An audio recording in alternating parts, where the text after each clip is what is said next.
Direct from the web, it's Billy Masters Live. And now, please welcome your host, Billy Masters. All right, hold on, I'm coming. All right, thunderous applause. They're all leaving. Where'd they go? Hello, everybody. Welcome to, oh my God, I have to put it up on the screen. Thursday, May 28th, 2020. What is this? 400 days in captivity so far. Oh my God, all the guests are here. I love it. I see you in little postage size stamps. Anyway, welcome to Billy Masters Live. I am, of course, Billy Masters. So this is not my personal anecdote. This is just tragedy. Oh, first, if there's any veterinarians watching, not vets like, Memorial Day, veterinarians watching this. So yesterday, my dog Lily, who you've all met, I found a tick, but Lily's a papillon. She's got very thick hair, so it hadn't gotten into her. So I got the tick out of her hair. That was the end of it. And just before we went on the air, now I'm checking her very diligently. That was what that was. Yeah. And I found another tick, but it got down through the hair and it had attached to her. So I got the tick off. That tick was a goner, but it spurted blood. It was a big mess. I put alcohol on it. So after the show, I'm going to give Lily a bath and give her tick medicine. But what should I do? If there's stuff I should do, let me know. Text me. Also, if you're watching on Facebook, God bless you. Thank you. But there's a link. Go to the link on YouTube, because we get much more credit if you're watching on YouTube. And subscribe. It's right there. Oh, Jesus. There's like a Billy subscribe. See, I can't even find it, but it's like right there somewhere, bottom right-hand corner of your screen. Click subscribe. It costs you nothing. And it tells YouTube that, give the gay boy a chance. All right. All I've been doing this quarantine is resting, because I had the rotator cuff surgery, hanging out with my crazy parents who don't turn the AC on until it hits 85. And then they bring it down to a balmy 82. And they walk around with the sweater. So this is my life. I'm sweating to death. And I've been going out walking because I can't work out because of the arm. So people like, look, buttons are breaking. Wendy, I told you buttons were going to come off. This button is a goner. But here's what I am obsessed with. So you would think with all the just sitting here and resting and walking and eating right, the eating right is not happening. I am obsessed with peppermint bark. These are snowmen. These are my favorites. They're delicious. Snowmen are a little thicker than the regular peppermint bark. This is the regular peppermint bark. And then the peppermint bark minis, I think you can make s'mores with. So I have and they only sell these now. I know somebody will say, oh, they only sell peppermint bark during Christmas. If you go on eBay, you can get mildly expired peppermint bark. So I have bought all the peppermint bark in the US, and I'm becoming big as a pig. So I have to get off the peppermint bark until I saw this online. Where is it? Okay. Now, I don't know when this started, that there's like 90 million different flavors Oreos. There's carrot cake Oreos, apple pie Oreos, mint Oreos, all sorts of Oreos. And then I saw this online. It is peppermint bark Oreos. Now, this is listed on eBay as used. Don't know what that means. It's used Oreos. I don't know if I should be buying used Oreos. And the bitch wants to charge $8 for shipment. Fuck her. But I really want to try peppermint bark Oreos.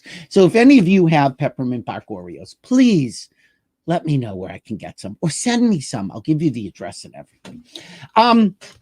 So today's show is about some of my favorite funny people. And I have always gravitated towards female comics. I don't know why. Ever since I was a kid, guys were fine. I liked a lot of male comics.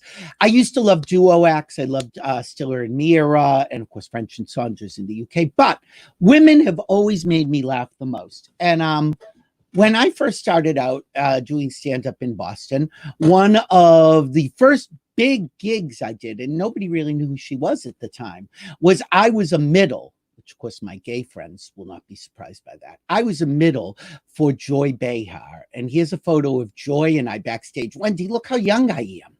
Remember that?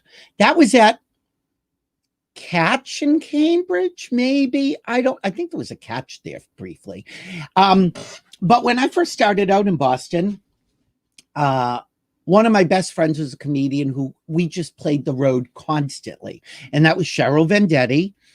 And we played every toilet in New England. We had to bring our own plunger. That's what the gigs were like. We would actually walk in and say, she would send me in first and say, how bad is it? And I'd say, you can't go in there. And then when I went to LA, Cheryl had already moved there. And our good friend, we became very good friends with this older comedian who was so funny, Hilda Vincent, very observational, very smart. And they had done a show with the Friars Club, which I took a picture. I had filmed for them. And this is me and Cheryl and Hilda. And it was with Cheryl and Hilda that I saw my first guest. Because we had seen her, I've told this story before. It was middle of the week night at the Comedy Store on Sunset. And, it was like 11 o'clock at night or something. And it was awful. It was one bad comedian after another. And they may not have been so bad, but when you don't have a great audience, it's so hard to tell. Well, this woman hit the stage, and it didn't matter if there was anybody in the audience or if it was fully packed. The energy with which she took the stage blew me away. And I just sat there at the back of my seat like, oh my God, what is happening? And I have never forgotten her, because there's very few people who make me think what is happening, because usually I know what's happening. And she was also a writer on the Rosie O'Donnell show, and I made a point of seeking her out anytime I could. Plays in Provincetown quite a bit, plays basically everywhere. And she has a special coming up tonight. So I am pleased to welcome my first guest, who has been here before, Miss Judy Gold. Hi! How are you, honey? Billy, you look so much better. Oh my God. Do you know how sick I was the last time I was on? That was 6 weeks ago. You would just come from getting a COVID-19 test, and you didn't have it. They said I didn't have it. They said it was walking pneumonia. But who the hell knows? I mean, I never felt like that before. But, and everyone's is different. Everyone's is different. So I'm going back to New York because I'm recording my book next week. And I'm going to go get an antibody test. See, I think I wanted to get one, and I called my doctor last week. Look at this. We're always fixing our hair when we see this. Yeah. No, it's great. My friend Maddie. Go ahead. I was just going to say, I called my doctor, and I wanted to get the antibody test as well.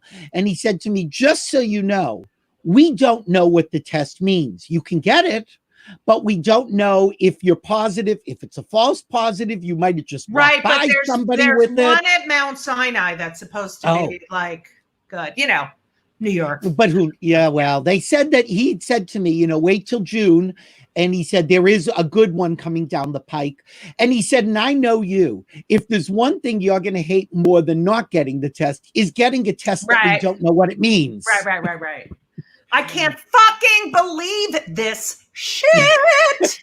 We were sure it would. Well, we weren't sure it would be over by now, but we had talked about Provincetown this summer. You're in Truro right now. No, I'm in Provincetown. Oh, you're in Provincetown. Yeah, okay. Here I am. And All right. And what is happening? So, up until like 2 weeks ago, maybe a week and a half ago, we were like, all right, 50% capacity. And I was like, all right, I mean, half the money, but who cares? And then they just said, no, there's no cabaret this year. None. They canceled Women's Week, which is in October. And it's so weird here because like the streets are like we went to Spiritus Saturday night at like 10 10:30 to get a pizza, because that's when you eat pizza when you're 57 years old, at 10:30 at night, and complain that you're fat. Okay. And so we go to Spiritus, and we're in the car, and literally Saturday night of Memorial Day weekend, not one person on the street. It's sad. It's really sad and weird, but then the ocean's beautiful and you're like, oh, it's not crowded. But there's the personality of Provincetown, of all the entertainers on the street. And oh God, yeah. Does it feel like a ghost town? I mean, does it just feel like there are people here. There are definitely people here, and everyone's wearing a mask except for your occasional fuck face. But yes. Everyone's pretty much wearing masks and really being, considerate. And people are doing takeout. You see people running, people are at the beach, people are biking, but there's no entertainment. Like, I'm trying to figure out, like, this Sunday, I'm going back to New York on Saturday. Mm-hmm. And Sunday, I just got asked to do a show at the Bel Air Diner in Astoria on the top of a flatbed truck. I say take it. And I'm doing it because I can't stand. I'm doing a set tonight. I'm doing Nowhere Comedy Club, which is a virtual comedy club. And I'm doing a set. I'm doing a full headlining set tonight where people buy tickets. Nowhere Comedy Club. It's nowherecomedy.com. Is that what it is? I don't know. I think it is Nowhere. Something like that. But it doesn't matter. Go to judygold.com. Every one of my platforms has a link for tickets, and they do it. They're doing a ton of shows. Yeah, because their calendar, it's packed. It's packed because we're all this is what we do. You can't you can't emotionally survive. Anyway, this fucking piece of shit hair right here, I don't care. So I'm doing. So we set up a comedy club upstairs, and. But the way we're in your house is, upstairs. It's like, I have a curtain up, I've got lights, I got my mic. And so they, what they do is they unmute a certain amount of people. So you actually do hear people laughing, which is great. Yeah. And so that's good. And, you can kind of see people, but it's like they're sitting on their couches, and, they'll buy one ticket and have four people on the couch. So whoever you're quarantining with. Right. So, normally everyone would have to pay a ticket, but how it is. Like, you can't. It's a muscle, and you have to do it all the time.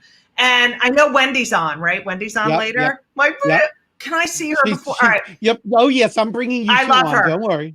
She loves you too. See, Wendy. Wendy said to me, "I love Judy." Well, we love each other. Well, I shouldn't speak for her. I love her. I said, "I know." Oh my everyone God. loves Wendy. I adore. Like, she's like my heart. Like, she's one of my. Those. Yeah. No. Yeah, I mean, anyway. Hold on. Let's bring her on. Hey, Wendy. Look at that. Judy is my spirit animal. You don't know how much I love her. Oh my God. I do, because I know how much I love her. I mean, first of all, I remember the first time I saw her, I was at Catch a Rising Star. And by the way, your picture with Joy was at Catch a Rising Star, because that's the only place she would work. Yeah. Right. And I did all those skanky Boston rooms too. Oh, but, I know you did. Remember, and when Wendy came to Catch a Rising Star, I'll never forget it. And she was doing Letterman, I think, and you were practicing. And Louis Ferranda was booking the club, and he's standing in the corner. He's like, "Watch her, watch her. That's a good comedian. Watch her. You see what she's doing? Yeah." And I was like, "Okay, thanks, Louis. Just maybe 5 minutes I could go on." No, but you were brilliant. You were fucking. God. And just so original. It's a voice I had never heard before. Right. That is now, I mean, I hate to say it. There's a conglomerate of female comics who have kind of adopted Wendy's style. Yeah. Stolen. If I say stolen. I Well, mean- I have to say, when I first saw Wendy, somebody had said to me, and never say this to somebody, oh, you're going to like this comedian. She's smart. And I said, don't tell me somebody's smart, because I'm not going in for her to read the relativity. And Right. so, but she is smart because it makes there's a beat. You think and laugh. But it's also, You guys are talking about me like I'm dead. I know. Wasn't she good? She was so good. And the way, it's the structure of her joke, because she tricks you. A joke is a trick anyway, but she double tricks you. And then you don't know how long that, and it's really, it's just brilliant. And it's it's a piece of music. I mean, if you were really, it's sort of a Baroque kind of piece of music. I'm actually writing music right now. That's so weird. I'm writing a music. Well, you have a musical son too. I can't wait to share it with you, Jew. Can I play in it with you? We can play piano together. Sure. All right. Wendy. Now, Wendy, do you remember? Wait, can I just say before we continue? Look at our names: Billy Master, Judy Gold, Wendy Liebman with a fucking smiley face. Really? Because Wendy's always smiling. She's I know. I should put I should put that vomit. I should put the vomit emoji or something. I did that because years ago, I auditioned for something, and Kathy Griffin was on the sign-in sheet before me, and she had a smiley face. No way. So you've stolen from people too. You know what? You and Kathy Griffin, very similar. Very similar. Remember when we'd go on auditions and it would be every female comic for a sitcom or something, and we're like, okay, none of us resemble each other in any way whatsoever, except that we're stand-ups. You were just on Pamela Adler. Yes, Better Things. Yes. I was playing the piano. And I should also mention, you did a great job. You were hosting Stars in the House in lieu of Seth and Jane. Thank you. Yeah. You were great. It was great. Thank you. And you know what? I said the reason they weren't there is because they were having intimacy issues. And Seth texts me and goes, well, our intimacy is great. I'm like, oh, shut up. Kidding. Yeah, get a sense of humor. Summer camp together. Seth and I both went to the same summer camp. No. Not at the same time. And he's being honored this year. He's honored? Getting honored this year? Yeah. Why aren't you getting honored? I don't think I was doing stand-up at the time. I was acting. Can I tell you something? Go ahead. Can I say something? Of course. My high school, which I did not have a good time. I mean, I've often talked about that. It was hell. Yes. Okay. They have an alumni hall of fame in this little town in New Jersey. Yeah. Have they asked me to be, it's like, someone from Microsoft, the best real estate person in, upstate New York. And hello? You need a petition. I really don't care, but then I do care because it's high school. You know what I mean? And, of course you care. And at this point, aren't you glad not to be on that list with the realtor from Teaneck? I noticed that, they have a little ceremony at the Knights of Columbus or so. I was like, no. Oh, so my high school was just depicted in an HBO movie called Bad Education. Really? With Hugh Jackman and Allison Janney. Because the superintendent stole $11 million. What the hell kind of school was that? Who has $11 million? After I was there. But the other notables. Who has fucking $11 million? Yeah. Well, it was over a couple of years. Betty DeVos had. I was just going to say that. Betsy DeVos. I knew when you were. Yeah, exactly. Noticed that it was missing for 3 years. I know. And they were like, you guys, can you get the janitor? Have you seen? But who went to my high school? Yeah. Michael Crichton went to my box high is open. Michael who? Crichton. Oh, all right. High school before me. Very smart. Very smart, Maria. Wendy, Wendy, do you remember when you first met Judy? Well, it was a Catch a Rising Star, and Lewis was like, "Now that's comedy." Shut up. When did we first hang out and talk? Was it there? Well, I remember you coming to my apartment, my house in Boston, and I was trying to set you up with a guy. No way. How'd that work out? And you were like, I don't think so, but this is before you were out. Well, I was out, but not out. Wait, Yeah. that must have been in the early 80s, mid 80s. Yeah, late 80s, actually. Well, because Wendy, you went to school here. Was the guy cute? I don't even remember who it was, but he must. Well, Wendy didn't want to sleep with him, so how cute could he have been? I know. Wendy was passing him on. Wendy, now you went to school in Wellesley. Judy, what are your ties to Boston? You know, I love Boston. I grew up in New Jersey, and I wanted to go to Emerson really bad, really bad. I got in. I was so excited, and my parents were like, "No, you're going to Rutgers because it's $2,500 a semester." I mean, it literally was nothing. There, it's a good school. You can I go, no, but I want to go to Emerson. So, and I always wanted to go to Boston. Right. So when I started doing stand-up, which was actually in college, and I would go to New York or Pennsylvania and do these open mics and everything. And I remember like Wendy and Linda Smith and like DePaulo, like all these Boston comics would come to New York and do sets and then go back to, and there was such a great comedy scene in Boston. And I was like, I want to do that. And I used to go, I mean, I did everything. I did Kowloon's, I did Nick's all the time.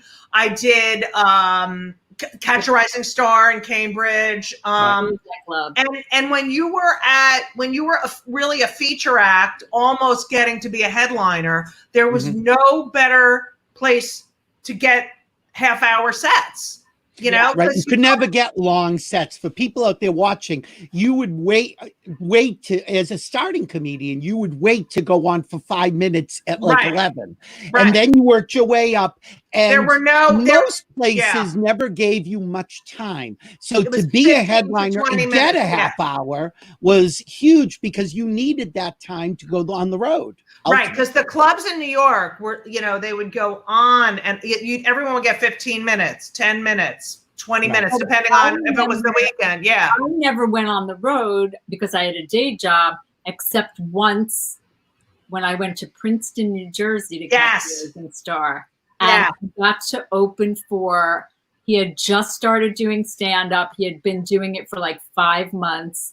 Somebody named Jon Stewart. Oh my God, really? Yes, John, but his name is John Leibowitz, right? Yeah, it was Jon Stewart then. I still have this image of him walking out of in the parking lot of Catch a Rising Star Princeton because he was. I was that starting, his home club? Yeah, he was from New Jersey. He started at Catch. Yeah, he used to work there a lot, but that was. Why did I torture myself and go on the road? I hated it. But anyway. But I think that it makes you stronger, particularly playing like longer shows in places like Provincetown where you really have to be ready for anything. Well, the greatest thing, you know, Provincetown, I think, you know, I've been working here since 92, but the fact that I would do, you know, 3, 4, 5 shows a week, no opener. Right. And I have to do. But is that for you that there was no opener? Like, could you ask? I could have. I mean, most people were drag queens, and it was just them. And you know, the comics. No, that was a choice, pretty much. I mean, and it made me so strong. I had to come out, open the show, keep their attention for 55 fucking minutes. I thought you had already come out. Joke. That was, oh my God, Wendy, that is really. I want to do Providence. I mean, Provincetown. We should bring Wendy. Yeah, you've never come. Oh, you should be there. We'll bring Wendy. We should do a show here. I think there's an opening. Go this year. Just now. On the street. Right. I'll be on the commercial. You know, but Wendy got to this point recently where she's like, I don't feel like, you know. But I think you missed it. She has the kid. That was, I know. That day we spent together was, I know it's 3:29. I know. I'm just telling you. That day we spent together when I was in LA. Oh, I know. Well, I did one show since I was back, and because I was out for a long time because I was hit by a car. So I did one show before the pandemic, and in it I sang 4 songs. I don't know if you know that, Judy. I sang 4 songs. What songs? Well, I wanted to sing to my husband because he took care of me for 9 months. Yes. So I sang In My Life, but I opened my set by singing Help because there's a line in it, help me get my feet back on the ground. Yes. And then I sang. Wait. When you sang Help Me Get My Feet Back on the Ground, did the audience go fucking crazy? Yeah. And did you possibly fall? No, and then I sang Twisted.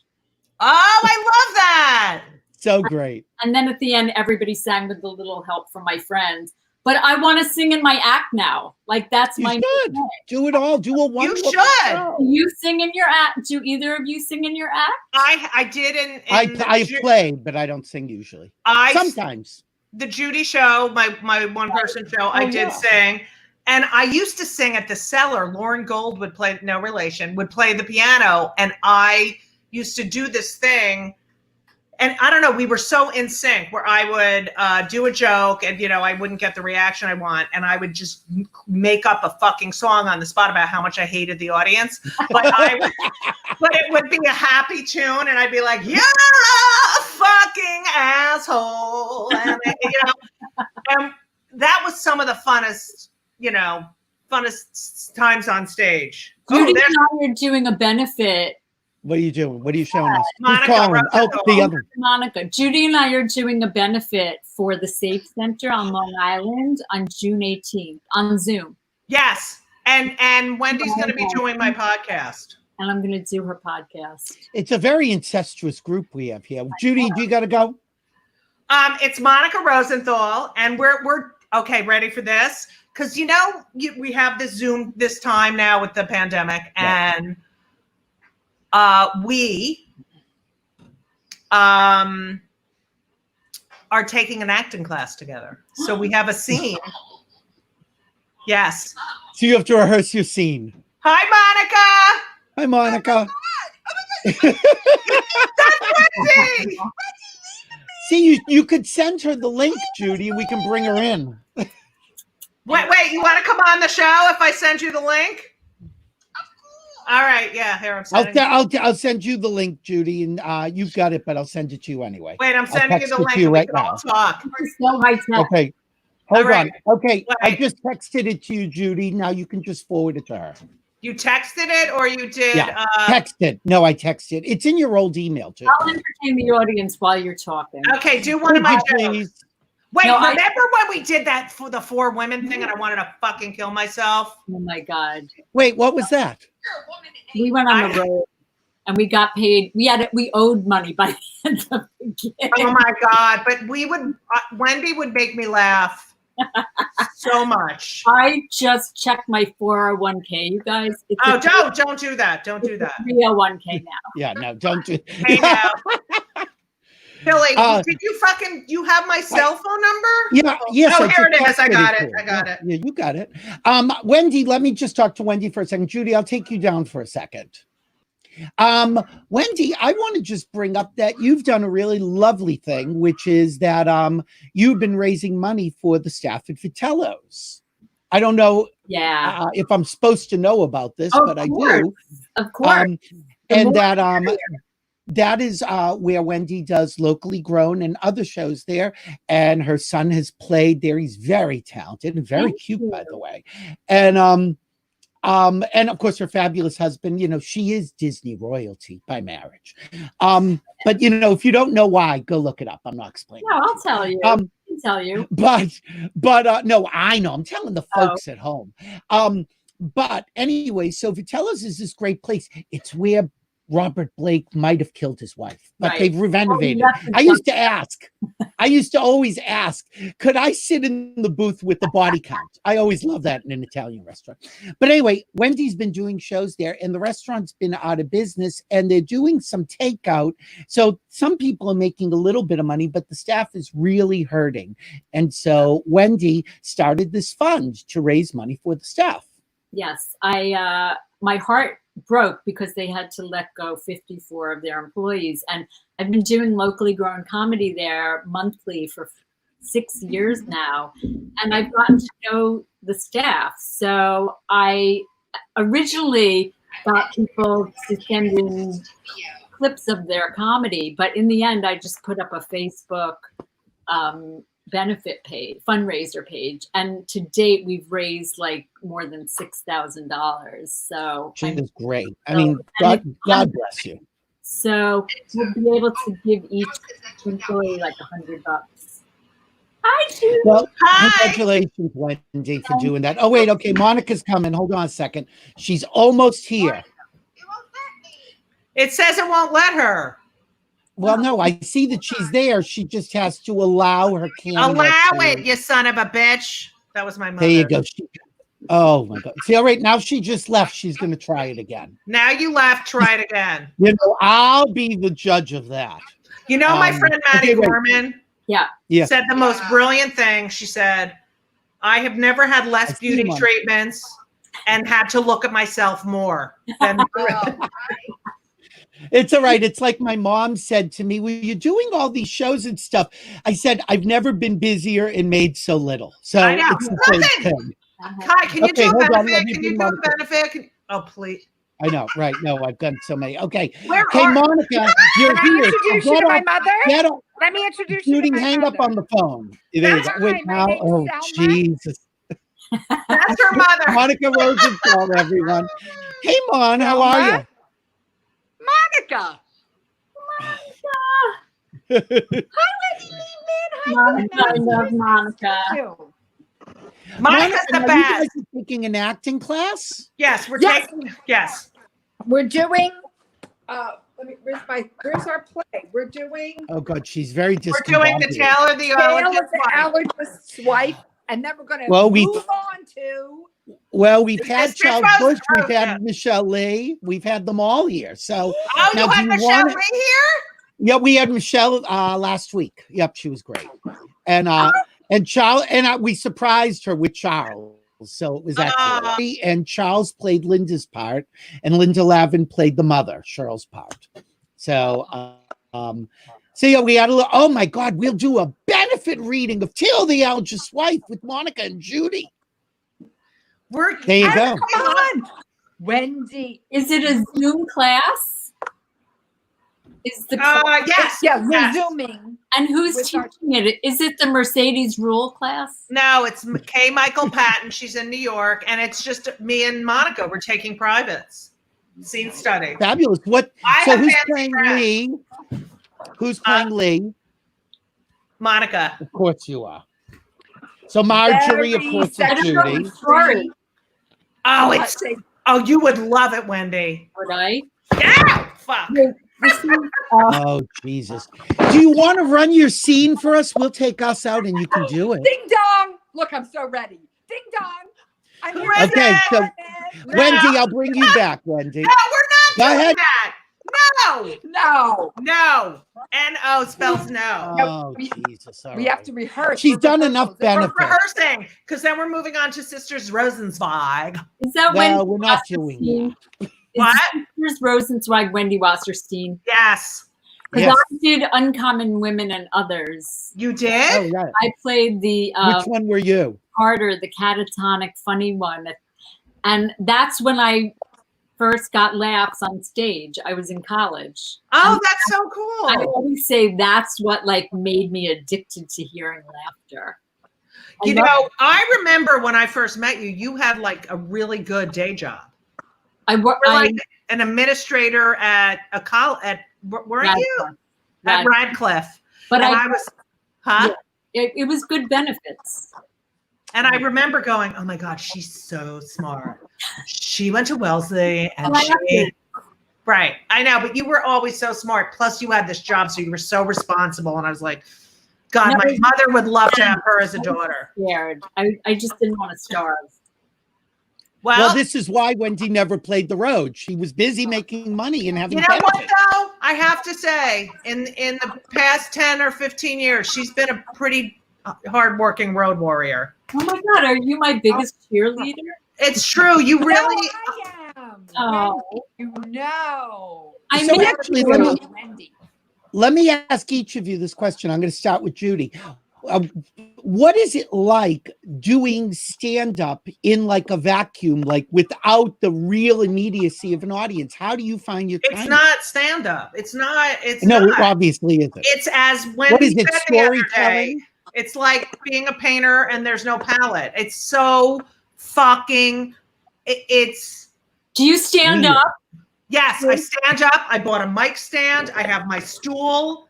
I do the Judy, whole thing. I got I've only tickets done it to- once. You got tickets? For tonight, I bought 5 tickets. Oh, I love you. My whole family, we're all gonna gather around. Uh-oh. What if Phil doesn't like my Oh, you mean the man who loves you more than doesn't me? like the filth. The filth. Wait, Okay. cancel. Oh, wait, now we've lost Monica's face. I'm back. There she is. I think I have a theory that you cannot be as funny sitting down as standing up. Wendy, what do you think? Well, doing stand-up, we had to learn other skills like how to do radio, right? Mhm. We had to learn how to travel. So this is just another skill. It was very challenging at first, but now I think I kind of am in the groove. It's not as fun because you don't No, it's not. can't smell I mean, people. The best part Monica, is you what do you think travel. about? Oh, Yeah, go ahead. But yeah. Well, that's it. Monica, now what do you think about doing something like just into a camera without really getting that feedback from people? Well, I never I love theater, as both Judy and Wendy know so well. I love theater. I loved multicam because it was like doing a short play, and I never felt comfortable. So honestly, this experience of having to take all my meetings, I'm a big philanthropist. So I have a lot of meetings because the world's imploding. I know you know. Right. And so Yeah. it's got, Judy, you don't want to know. Stick the hand, head in the sand. So the issue, I've become more comfortable having to talk into a camera. But as far as acting goes and being a performer, I never, ever, I did one movie in my life. I got to do Pee-wee's Big Holiday. Adventure. That was the holiday. Oh, holiday. Yes. Wow. Adorable. Such a good one. I was a wreck because I didn't know what everybody did. I wanted to be best friends with everybody. I want to have, have drinks after. It's like theater. But so anyway, I'm learning. Yeah, I just find that it's all I find it with Judy, who was just here 6 weeks ago, that at first we're all trying to figure out like our angles and our lighting. Right. I don't give a shit anymore. And now not only do we not give a shit, but we figured it out and it is what it is and whatever. You know what though? I realized I wasted a lot of time for the past 35 years putting on makeup that I don't fucking need. Do you know what I mean? I don't need eyeliner to be funny. I wasted so much fucking time putting on pants.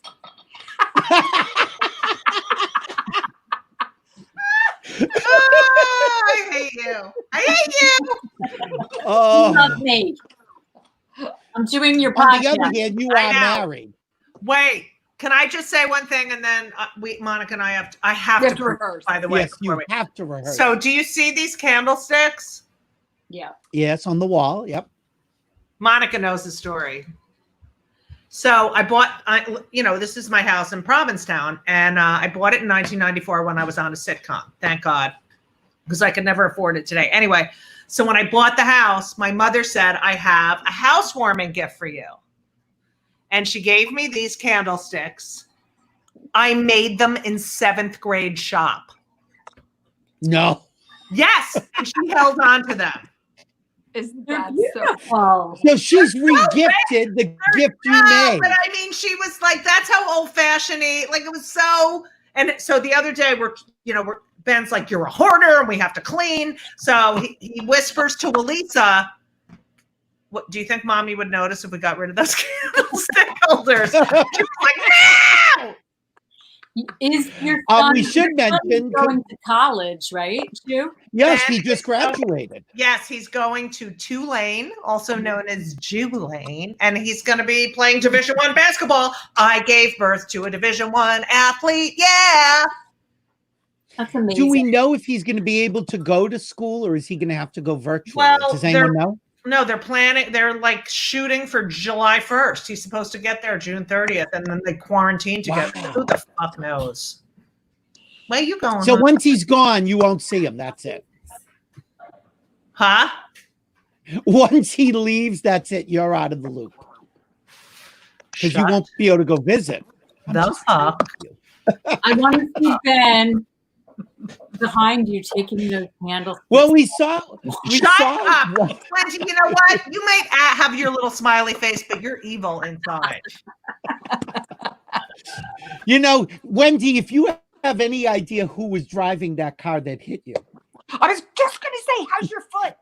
Yeah, she knows who. So I recovered. I have a few extra stuff. I'm not allowed. I'm in a lawsuit right now. I can't talk about it. It'll be in the book. But and she's gonna buy a house in Provincetown.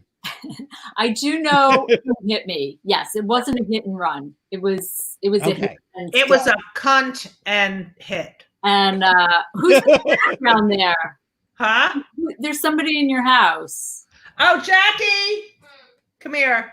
Is Rachel Maddow there? She lives literally a block away. Really? Yeah. Hey, this is my son Henry's girlfriend. Isn't she great? Hey, I know Monica. Hi. Hi, yeah. So I'm just gonna say I'm gonna be a Jewish happy Shavuos. So I'm just gonna be a Jewish mother, magna cum laude, University of Michigan. Wow. Like gonna get her MBA, Jewish. And like the greatest, like great personality. Look at her. She's adorable. So nice. Adorable. Okay. Are you watching Schnitzel? Oh, I can't. I watched it a while ago. I can't. The theme I love you. song. I know. No, but it's you can't stop thinking about it when it's done. Look at Billy's like, I'm gone. I'll talk to you later. I'm paying attention. You can't. That is the best You're more show. Jewish than I am. You said I know, really. Jewish. I don't even know what that is. I'm such a bad Jew. I just took down my cheese lights. But I love that show. I watch it in the middle of the night on my phone with my headphones. Jeff is It's asleep. addicting, and you want to go there and be with them. What? Where are you? What season? 1. They're doing another season, by the way. Are they? Yeah, because it was so, and I couldn't like for weeks. I couldn't stop thinking about it. The woman who plays the lead in Unorthodox is the little Yes, girl. it's Shira Haas. Wait till you see what happens. It's just too much. It's all too much. Billy, run. Yeah, Billy. I've got it. I'm writing this down. I've seen on Unorthodox. All right, we have to go to our guys, thank you for playing. Everybody go see Judy's show tonight. Go to judygold.com, get a ticket, bring all your friends with you. See, now Crazy Monica bought 5 tickets. You just need one in nice the Monica, generous All Monica. right. Beautiful Monica. I pre-ordered Judy's book. You did, well, there you go. I can't wait Look to at read that. it, not because you mentioned me. Oh, and she's doing the book on tape. You're doing the audiobook. What? You're doing the audiobook. Yes, they told me to That's bring a lot. Who's typing so much? I don't know. I'm doing. They told me, so I'm recording it next week in a studio, so I should get Corona. But they told me to bring a lot of green apples. Apparently, green apples have an enzyme that helps the saliva in your mouth, so you're not like ooh shit that. But you know what I mean. So they said you have to eat a lot of green apples. Don't eat like party foods and stuff like that. Really? Well, all right, get your green apples. Guys, Judy and Monica, thank you for being with us. I love you, Angela. I'll see you soon. Love you, Billy. Thank Love you. you. Bye, sweetheart. Bye, Monica. Thanks for coming on playing. Bye, guys. All right, Wendy, it's us. Oh my God. We're alone. You and me now. Okay, so I have to talk about Vitello's because we saw each other just before this whole thing came down. Your shoulder And messed up. oh, it was crazy. And I was so happy to see. I was there to see another friend of mine performing. We're not going to mention who. No, we haven't had them on yet. No, because they so the one who was sick that night because she couldn't come and perform. Yes. Okay, we think she might have had coronavirus. Wow. Maybe, we don't know. Really sick. Yeah, she was really sick. And so I don't want to, tell their story, but you and I know who we're talking about. I know. And then, oh my God. I know somebody who had it do you? in November, but didn't know that that's what it was because we didn't know about it yet. But then she was tested. Right. Yeah. And I think I had it in January because I was down for like 2 weeks. The first week I couldn't even get off the sofa. And the second week I just figured I had a bad flu, whatever. And my doctor now thinks, I probably had it. They want to test me, but they want to wait till there is a test that means something. But after we had been at Vitello's with the husband, right. The three of us, we were down in Florida together. And it was just like the week before that this all hit. And everyone was like, do you travel? Do you not travel? And I have a place there. And I was, they were playing there. So we all hung out and we're like, what do you think? And I'm like, don't know. I mean, and now if someone asks me, I still don't know. I mean, how have you been? You've been doing these great videos every day since this started. Well, I got sick the night that I saw you at Vitello's. Oh, actually, it was, thank you. No, it was the end of February, actually, when I did my show where I sang. Right. That was like 2 weeks later. I got strep throat. It was strep throat. It was not coronavirus. Oh. But because of that, I was home. So I've been in my house since March 3rd because my God, my husband has asthma. So if he gets it, he's scared that it'll be his demise. So I don't want to bring it to him. So I am being very, very careful. And now who's in the house? It's you and your husband and your son, right? No, my stepson lives in Burbank with his girlfriend. Oh. Yeah. Oh, I didn't know that. I thought you were. But he and my husband. Okay, so my husband, you said he's Disney royalty. His dad and uncle wrote music for Disney in the. They didn't just write music. They wrote Mary Poppins. They wrote all. I mean, all. But that's like the big one. They've written everything, which isn't Disney, but it sounds like Disney. So during the pandemic. They have the Sherman Brothers, and there's a great documentary called The Boys.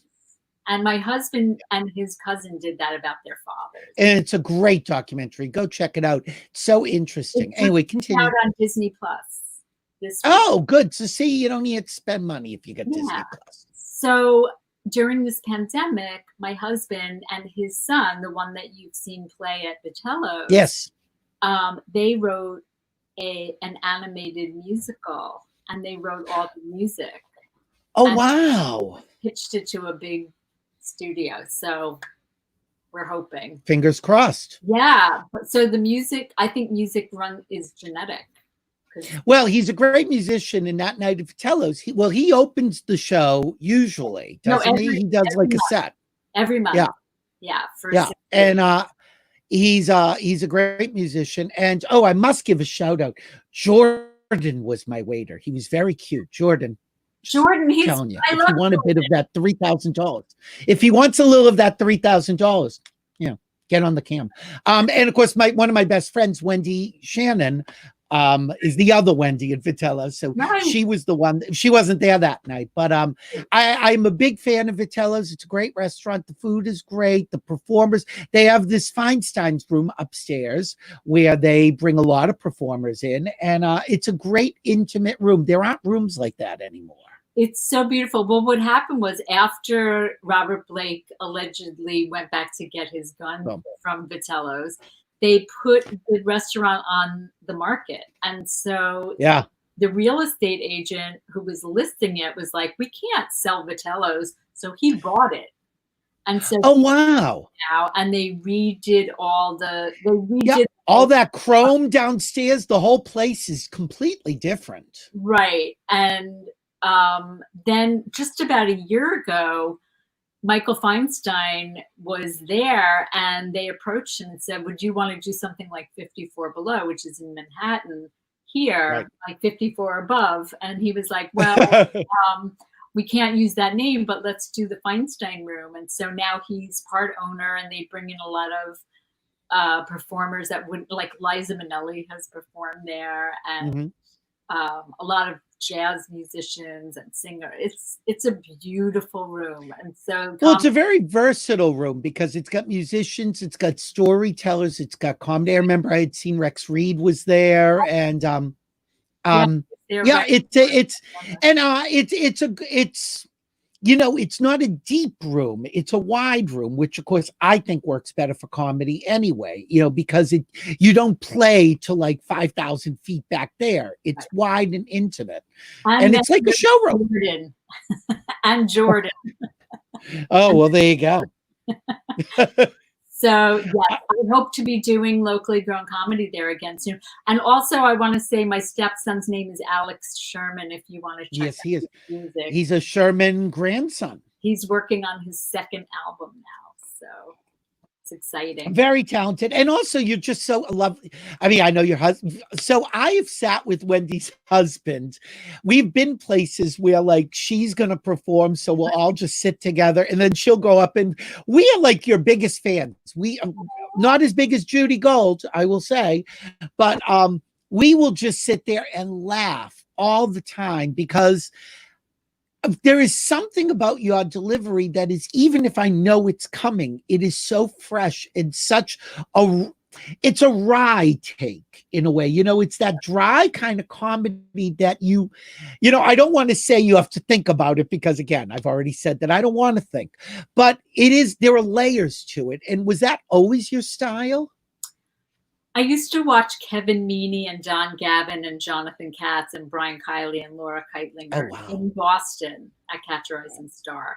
And, you know, you hear the audience responding to them and you sort of learn the craft from listening to the people doing it around you, which is why, like, I think it's really important for, if you're doing stand-up, to listen to everything that's out there that you can.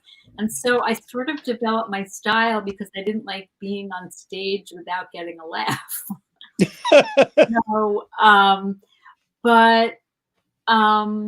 My husband says that he could hear my jokes and he's now laughing at the audience laughing. Like he loves hearing the audience. He is my biggest fan, but he's also a joke writer. So he writes jokes for me. Like he wrote a joke for me recently. Yeah, he said that he has developed something during the pandemic called Amazonnesia, which is where you forget that you've bought a lot of shit in the middle of the night.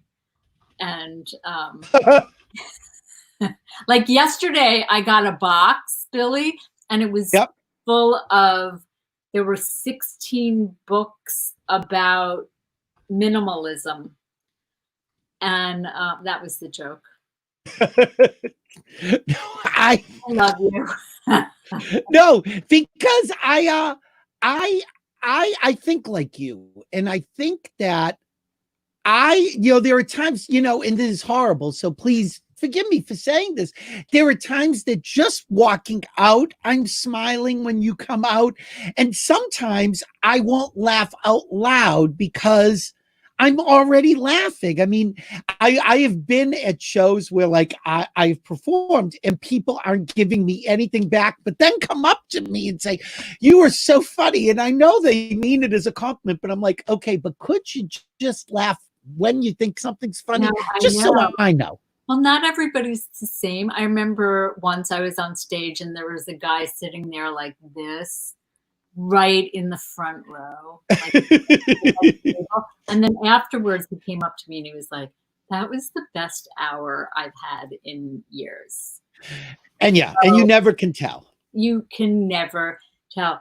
Can I just tell you a few things that I've been doing during the pandemic? Because I have a lot of time. Please, tell me. I recently put my welcome mat in storage. I've been reading People magazine from 6 feet away. I've been homeschooling my inner child and my imaginary friend and trying to keep them 6 feet apart. I don't know about you, Billy, but I'm not baking bread. I have not baked bread, but I did toast a bagel. And but I've been trying to eat vegetarian between meals. Like, no meat snacks. So those are some of the things that I've been doing. I did gain a little bit of weight because I've been eating my weight in Cheez-Its. I know you like the bark. I have not tried the bark. I'm sitting here eating the bark. I know. It's horrible. And really, yeah, peppermint bark. I can't believe that they have so many kinds of Oreos. You're right. I'm surprised they don't. It bothers me. Nutter butter Oreos. Like I know. No, they do. Okay, they have an Oreo that's filled with peanut butter. Oh my so God. It's kind of a nutter butter. No, what I'm waiting is for somebody to sell, please, Nabisco, get on this. I want somebody to give, because I think, oh, the apple pie Oreos, I bet those are good. I don't want to buy like 40 Oreos to try one. Give me a sample packet. One in each. Yeah. That's what I want. Because I might then go and buy them all.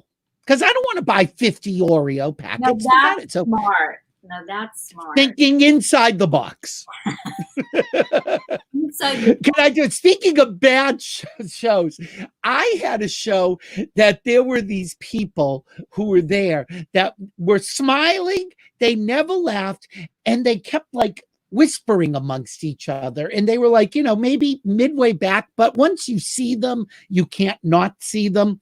Right. So I'm thinking to myself, what the fuck are these people doing? They're whispering, they're smiling and they're nodding, but I'm not hearing laughter. And I don't know, are they telling each other their own jokes? So it turns out that afterwards, they were all deaf. And they were asking the other one, who was able to read my lips with a Boston accent, to translate with the hands. And they said they liked watching me because I have very physical humor, which I don't know if that was a pro or a con. So I'm big with the deaf crowd. Well, and you take the compliment where you can. They're doing the, the clap hands thing. And I'm like, look, would it kill you? Just this. I'm like the Annie Sullivan of. I know that I did a show once where it was like haunted. There were ghosts in the room because I kept hearing boo. No. So you did something that I thought was really ballsy. For somebody who I have known for so many years and who has been around and has been on late night, you went on AGT, America's Got Talent. How long ago? 2 years ago? It was 2014. And what happened was the 6 years. Yeah, whatever. Time flies. I'm just catching up now. I'm just binging. Sharon Osbourne is still on the shows I'm watching. So. So what happened was my youngest stepson went to college and I had taken time off to help raise my kids. So he got the opportunity to go to college and I was like, now it's my opportunity to go back to doing what I love, which is comedy, because I didn't completely stop doing it, but I pretty much I always saw you. But I wanted to be home with the kids. So since I got married in 2003. So there were like 11 years. I'm not good at math, but I think it was like 11 years where I focused on the family more. And I really needed to like come back, make a splash.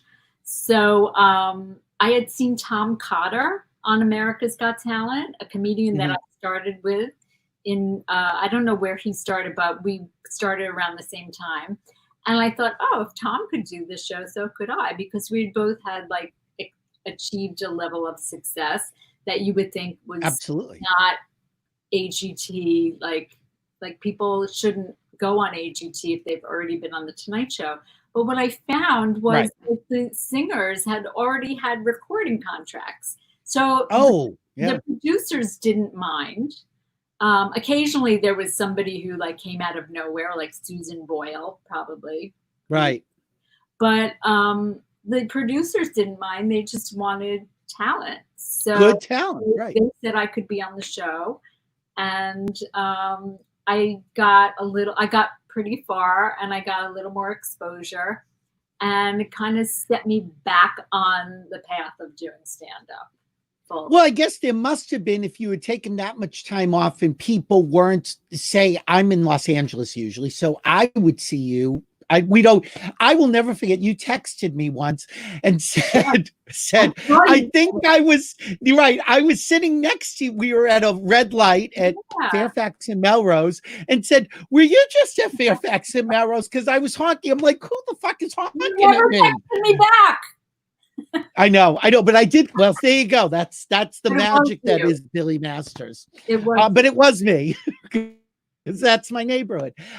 So I saw this picture and I just laughed, because I'm like, how rude is it to say how old you are? I mean, is that what they do? Wendy Liebman, 53. Like, who's playing like Catch a Rising Star? Here she comes, 98, Well, I think it's for the audience to go, is this person talented at old? I don't know. Is this person old? It just fucked up one of my jokes, because my joke is I've been no, not you. Them putting there, because it was like I'm 49 for 2 years now, and I've been telling that joke for 5. And now that I'm 51, I forget things like that I'm 52, et cetera, et cetera. And then I like build on that. And so at the time I was like, okay, well, there's that joke. Thanks, cut. Or how many times have you been on a bill with people and you see somebody do something not even similar to your joke, but at least within the same framework or topic, and you feel, I can't do this. It's going to feel like I'm copying them or, piggybacking on their joke. Yeah, I just hate stuff like that. The longer that I perform, the more I see premises, even actual jokes. And I know both I and the other comedian wrote the same joke.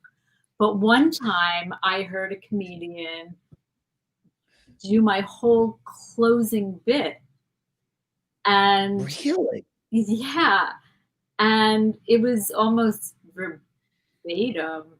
And I said, I confronted them. I was like, that was good for you. That was my closing bit. And they were like, and it just was too much of a coincidence that I had told Judy this story before, but you, I haven't told the story to. But when I first came to LA, and a bunch of us used to hang out and go to the Comedy Store middle of the week and just sort of stand there and just watch who's coming up and see who's good, who's not good, whatever.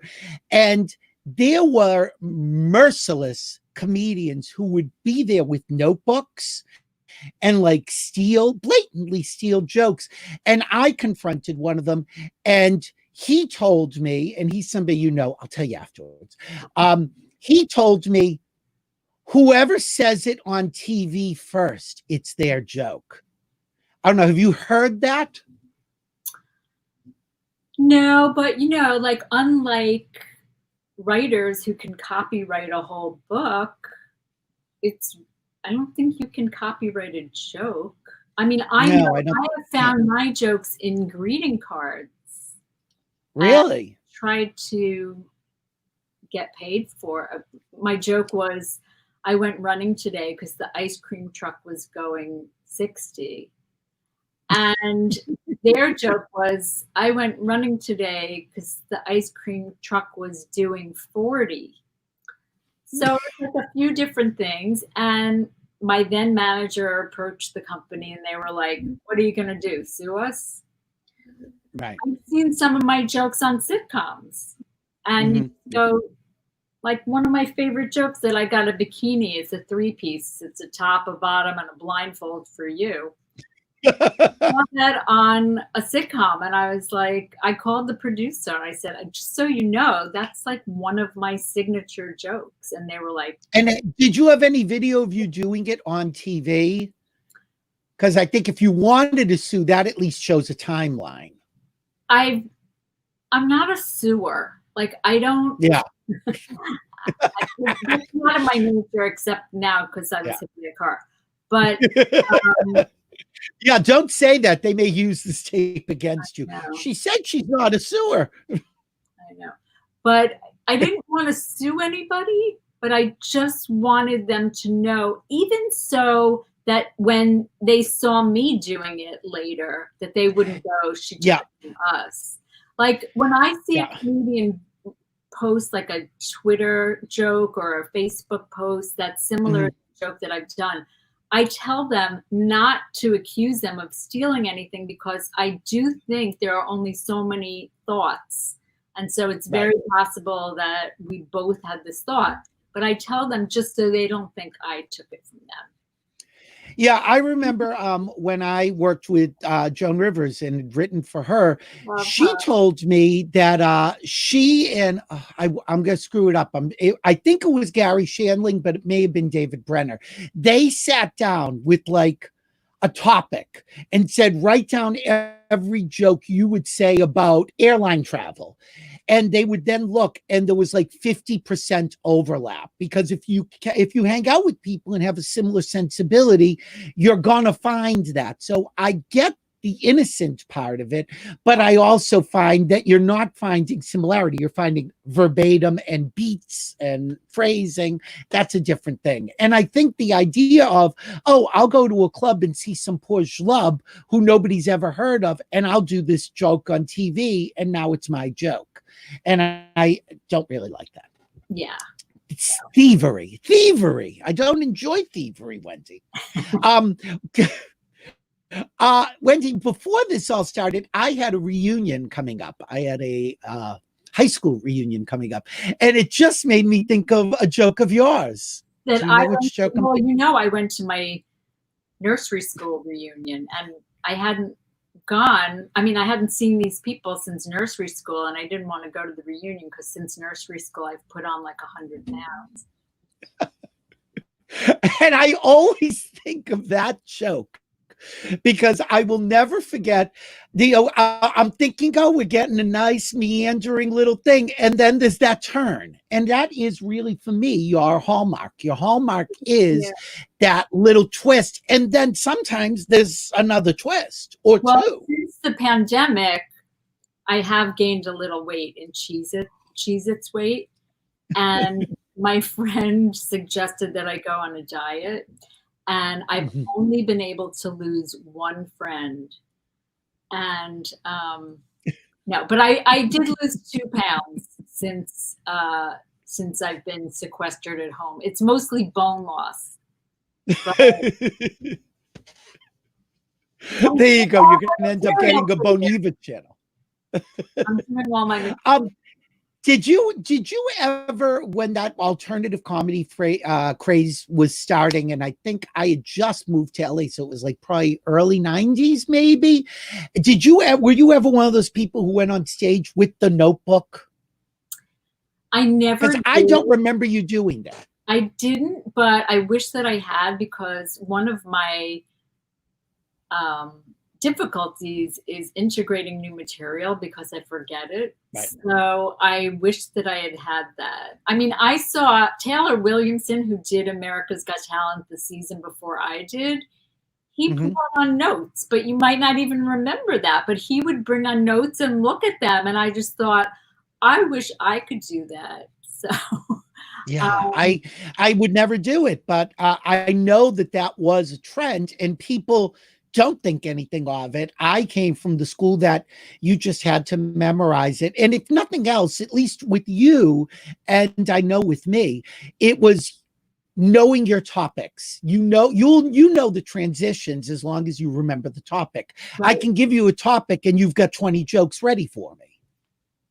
15. All right, well, fine. So I found this picture online. I want to ask you about this. No. This picture, man. Can you were at Caesars in the tiniest font that they had visible to the strip, and yet you are on a marquee. Hey, you know what? It's not even photoshopped. Sometimes I think back on my life and see a picture like that, and I go, I can't even believe that was my life, because in the early 90s, I opened for everybody from Ray Charles to oh my God, Houston, to Anne Margaret, to Frankie Valli in the 4 seasons. Maybe there were only 3 seasons, but I opened for Julio and the Smothers Brothers, and I got to open for Bob Hope in front of 5,000 people, and Richard Marx at the Greek Theater. I mean, like, come on. I have to pinch myself. I don't even fucking believe it. I'm so lucky. Did you enjoy being an opener? Because some people don't like it. Did you like it? I loved it. I probably was in over my head. It was probably like I didn't exactly know what I was doing yet, but But you kept getting hired, so you must have been good. Caesar's Palace and Atlantic City and the Golden Nugget and the Indiana Playhouse. I mean, it was phenomenal. It was phenomenal. I once I did Reba McEntire. Oh, somebody's 50th birthday party. Yeah, a gig's a gig. It was phenomenal. I'm very, very fortunate. And then I took time off. So I'm like, I had to climb back up. And then the pandemic hit. Yeah. Did you enjoy doing the short opener sets, or do you prefer the longer sets? Do you have a preference? I like it all. And people have asked me what my favorite show was. And I don't really know, but one of my favorite shows that comes to mind was in a little Italian restaurant in Michigan, in Dearborn, Michigan, in the basement of this restaurant for 8 people on a Sunday night. And by the end, everybody knew everybody's name, and I was buying everybody a drink. And it was just like, I just felt like a puck on an air hockey board. It was so much fun. So it's hard to say what my favorite show was, but. Yeah, I think that if you are versatile, and again, if you've toured and done all these different things, you're pretty much able to handle anything. I mean, Judy and I had talked about that before, is that you can go into a gig that you think is going to be great, and it could be a disaster. And then you can go into a gig that you think is a throwaway gig, and it can be one of your favorite gigs ever, and you never know. I think that you have to always go in assuming I'm going to give my best and let's see where it goes. You're so exactly right, because you don't know until you're on stage. That's the thing about comedy. I think you're only as good as your next show. And you can't predict how it's going to be. But the thing, like, whenever I got nervous, I thought, look, I've done this before. So I have the skills. At least I have the skills to do it. I've done it before. And I could take whatever happens, I can handle. Yeah. I mean, I don't get heckled a lot, except by my parents. But my biggest... Trust me, I'm quarantining with them. So I'm right there with you. Yes. Are they? Oh, I'm in my childhood bedroom, and you know, my dad is 87, my mom's 79. And so I thought, oh, you know, somebody should be here with them. I was recuperating from the shoulder, so we'll all just kind of hang out. 2.5 months in, it's like, just die, old woman. You know, but then you just laugh. You laugh about it. I turn and say, die, old woman, and she'll turn and say, you first. You know, I mean, my parents can dish it out. Trust. Is that where you got your sense of humor?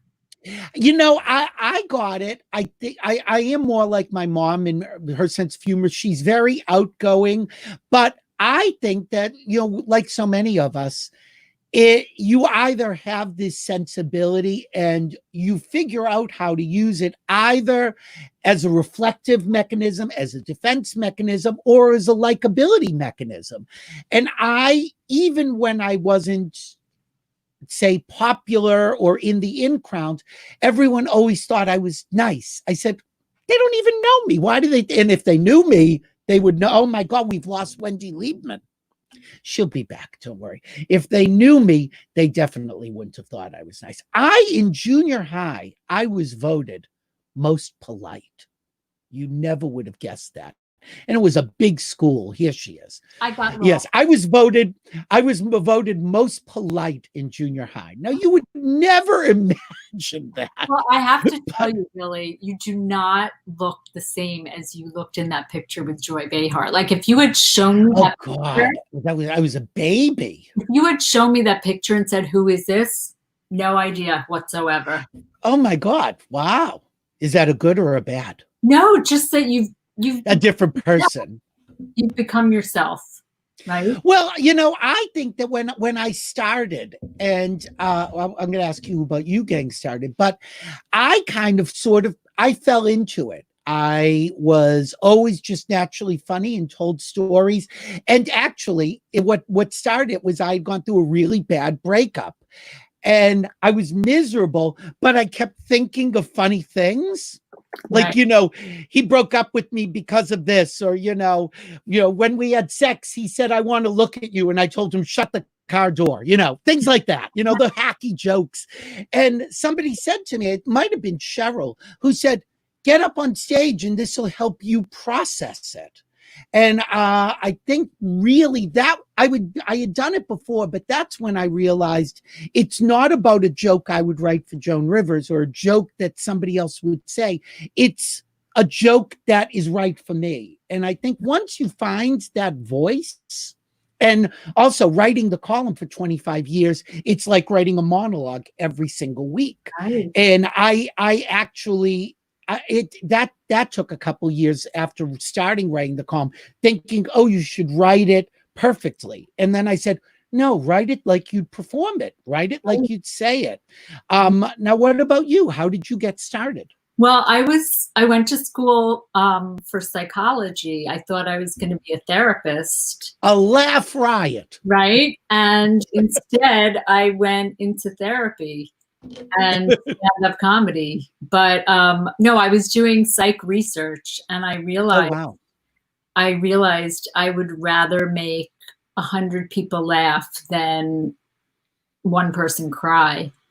Mm-hmm. And I took the mail in from the wrong apartment, and there was a course catalog for the Cambridge Center for Adult Education, and in it I signed up for an acting class because I had always been in musical theater. In high school, I was Eliza in My Fair Lady. I was Dorothy in Wizard of Oz. And that was my thing. I loved acting. And I took the acting class at the Cambridge Center for Adult Education, and the teacher quit during the first class. And so then they said, well, take another class. So I'm looking, and I see how to be a stand-up comedian. And it was like eureka moment for me, Billy, where it was like you hear the bells and the angels, and that was really, I really felt that visceral reaction to seeing that. And the teacher was Ron Lynch, who runs a very successful show in LA called the Tomorrow Show.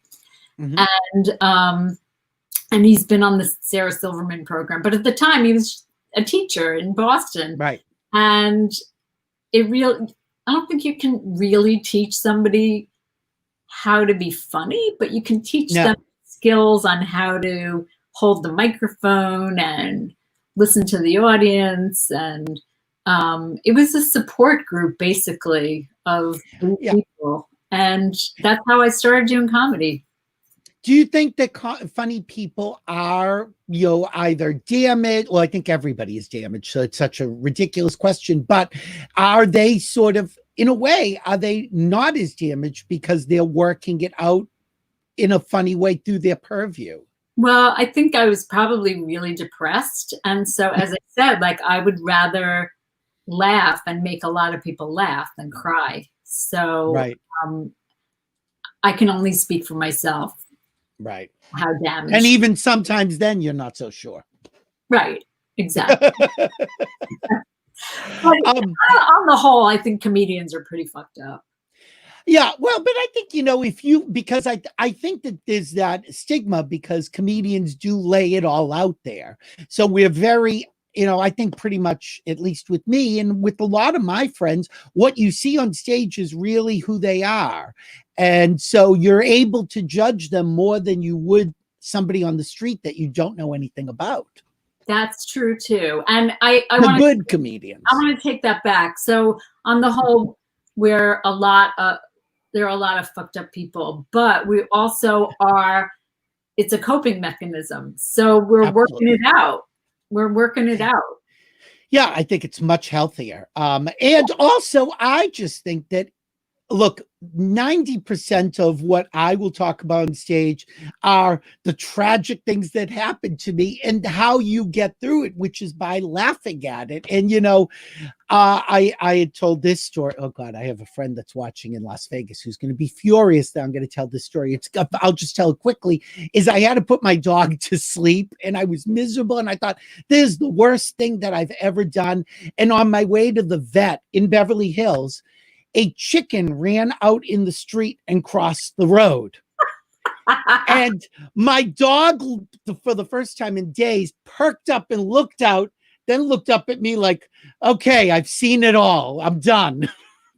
And I just laughed because I said, maybe somebody, and again, maybe it's how we look at things, but all I thought is, God, I needed that chicken. Now, of course, it would have been even funnier if I hit the chicken, but, we only needed a little chuckle. Well, one time I got out of my car and right where I stepped out of the car was a banana peel. And I thought that God couldn't have planned it better. Yeah. Well, I think your dog is okay. Well, that dog did pass away because she was ill. With the tick. Oh, with the tick. Yeah, nobody has written me about the tick. I think it's fine. My friend who's a vet texted me and said that to keep an eye, wash her, put the medicine on, keep an eye on her. But because that's the thing is now, because people aren't out, there have been turkeys on the street. I've seen a wolf. I mean, yeah, no, I know. We were coyotes, but I want to show you my dogs. Please show me your babies. Oh, look how cute. So cute. That was when they were first born. This one is Jackson and this one is Gemma. And then I want to show you, this is them a couple of months later.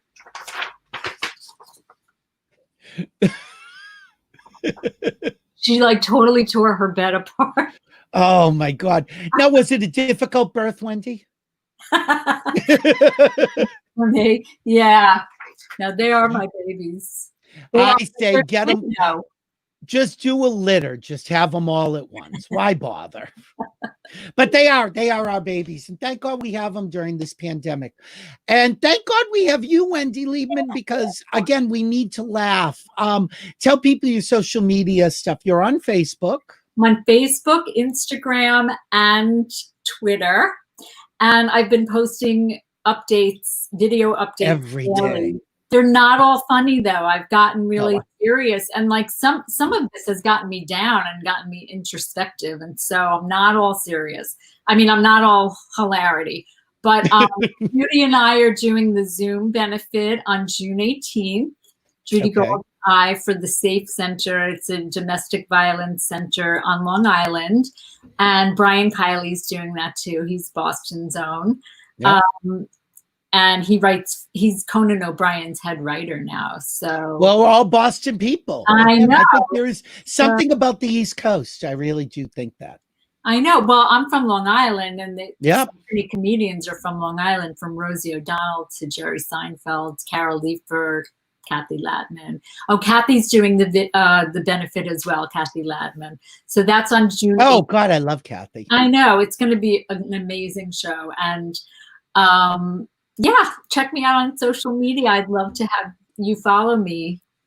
People. And I think that really comedians are really helping out these days. I think we all need to just laugh a little bit, and we will get through this somehow. We don't know how, but somehow. I know. It's, you know what? It's never going to be the same, right? No.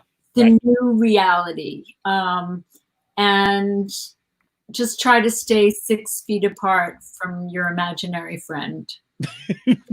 Or your sex partner, if possible. Yes, my husband makes me sleep wearing a mask. Of who? See, this is what we do. This is what we do. We just make ourselves laugh. No, write can that I tell you? Down. There you go. Look, write that down. Right there, you can have it, no charge. Really? Oh yeah, sure. No, I people don't know. I mean, comedians have been my favorite people, whether I'm performing or not. We all know each other. Most comedians are other comedians' best audiences. And this is kind of what it's like when we hang out. I just remember you and I sitting through a show, and I want to say the Improv on Melrose. Wow. And you were going to go on later. It was one of those shows that they just had people come in, and we just sat there. And when the people weren't particularly good, we were still we were so encouraging and laughing. And it's like, and sometimes we'd analyze a joke. That would be funny if there was a pause there. Well, I was a cheerleader in high school, so I think I am still a cheerleader. I love comedy. I love comedians. One of the reasons I loved doing it, and I would go to every show that I could at the beginning. I love to laugh. I just love to laugh. And they're saying with COVID that breathing and laughing is good because you're using your lung power. So it's all good. Breathing is always good. Breathing is good. Breathing, yeah, it's good to breathe. There's a pull quote from the show. Wendy Liebman says, "Breathing is good." Thank you.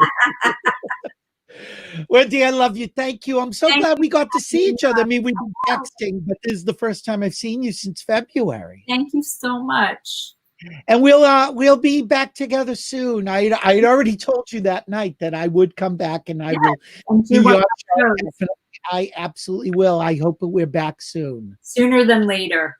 And also, people, if you want to give to the Vitello's Fund, it goes on. It's on my Facebook page. Wendy's Facebook page. Yes. And you'll find it, and it helps. And earmark a little bit for Jordan. I'll put a little extra in it. People wonder what they can do and to help people who are really struggling. And this is one thing I've said, even $1 will help. So thank you so much. Thanks for letting me showcase that on your show. And I've had some fun. Anything you're doing, you just keep me posted and I will promote it. I'll have you let me know when I'm done with my musical. Oh, please. We'll get a little sneak preview here. Okay. Thanks, Wendy. Take care. Bye, Julie. Say hi to your parents. I will. Take care. Say hi to your husband for me. I will. Okay, bye. Guys, another episode, billymasters.com. I've got to go and give the dog a bath. Oh, my God. This is my life. I'm giving dogs baths and plucking ticks off her. We will be here on Tuesday. Oh, my God. So I don't know. Did we get an email? I don't know if we got an email. I believe, Tuesday, we are celebrating my anniversary. That's all you need to know. my anniversary. And I believe we also have Lady Bunny on Tuesday. On Thursday, we have Frank DeCaro and some of our favorite drag queens. So next week, we're coming into June. It's Pride Month, so we're going to keep it as prideful as possible here. Have a great weekend. Take care of each other. Please click on, Jesus, wherever the hell it is. There's a button here that says subscribe. I'm not sure exactly where it is. You'll find it. Go to the YouTube page, subscribe. We appreciate it. We need it. And take care of yourselves. Check out billymasters.com for the latest gossip. And what can I tell you? Stay safe. And remember, if we're here, we're live.